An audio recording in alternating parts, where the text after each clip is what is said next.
Sabe, existe uma ideia no mundo do software que é simples, mas ao mesmo tempo, nossa, incrivelmente poderosa. Para construir algo que dure, é preciso pensar antes de sair programando.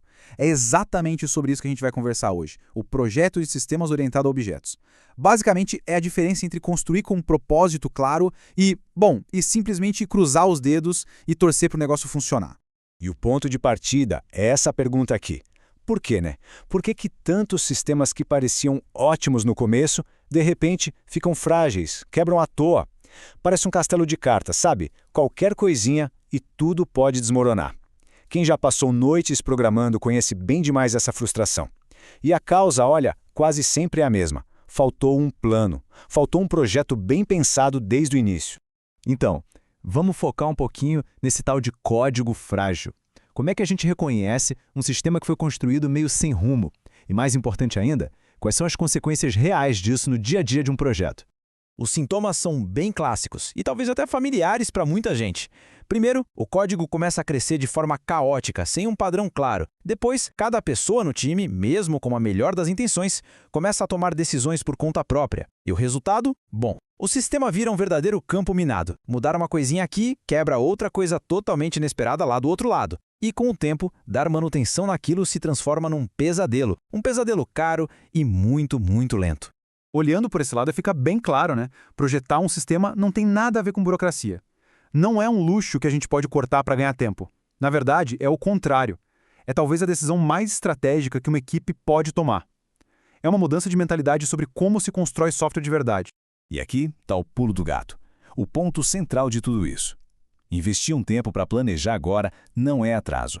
É uma forma super inteligente de economizar um tempo precioso lá na frente. E, convenhamos, economizar também muita dor de cabeça.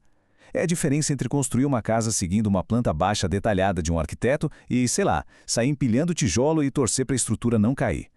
E os benefícios? Esses são muito concretos. Um bom projeto eleva a qualidade geral do que está sendo entregue. Ele reduz drasticamente o retrabalho, sabe? Aquela coisa chata de ter que consertar algo que já deveria estar pronto. Ele ajuda a organizar a complexidade que é natural em qualquer sistema. E, talvez o mais importante de tudo, ele cria uma base, uma fundação sólida que permite que o software cresça e se adapte sem quebrar. Beleza, mas como a gente faz esse projeto, então? Uma das abordagens mais poderosas e eficientes que existem é o tal do pensamento orientado a objetos. É um jeito de organizar as ideias que meio que espelha como o mundo real funciona, o que torna todo o processo bem mais intuitivo, bem mais lógico. A ideia principal é essa. Em vez da gente pensar em sequências gigantes de comandos, a gente passa a ver o sistema como uma coleção de objetos que conversam entre si.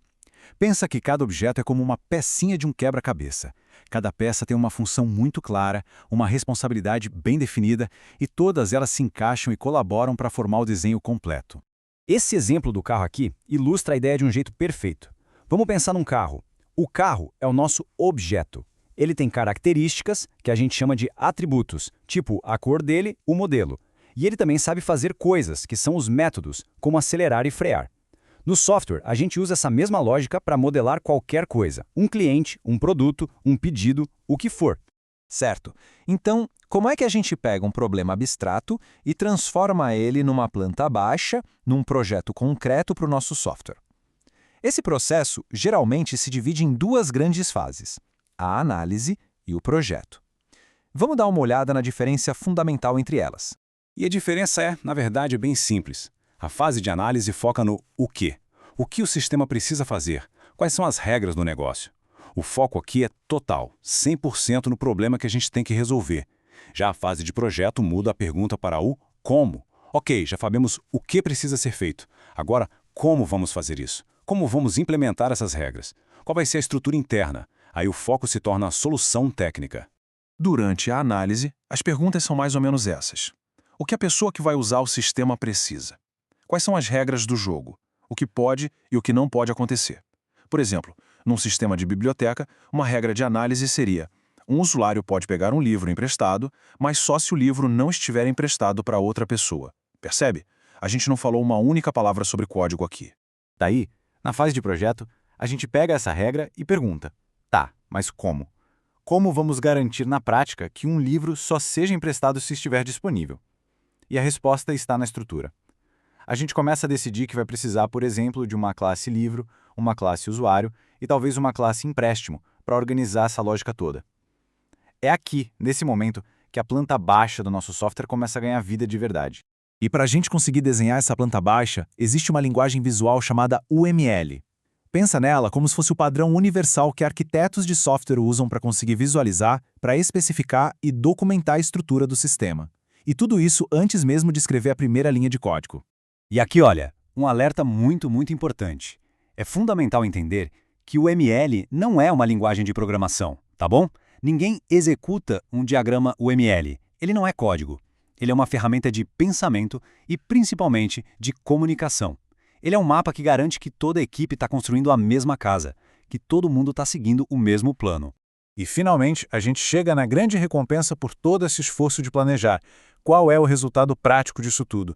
De investir tempo em projetar antes de programar? A resposta é simples. É ter um sistema que foi construído para durar. O contraste entre os dois caminhos é gritante, é dia e noite. Um sistema que nasce de um bom projeto é flexível, é fácil de mudar, de adaptar, de evoluir. Ele cresce de forma saudável. Agora, um sistema mal projetado, ele gera medo. O time fica com receio de mexer no código, com medo do que pode quebrar. E com o tempo, esse sistema estagna, ele vira um peso morto, incapaz de acompanhar as mudanças. E para fechar, essa citação resume perfeitamente a essência de tudo. A pressa de sair codificando, na maioria das vezes, é uma grande ilusão de produtividade. Os sistemas que são realmente bons, aqueles que resolvem problemas de verdade e continuam relevantes por anos, eles não nascem da velocidade, eles nascem da clareza. E essa clareza, essa vem de um projeto bem pensado. Essa é a base de tudo.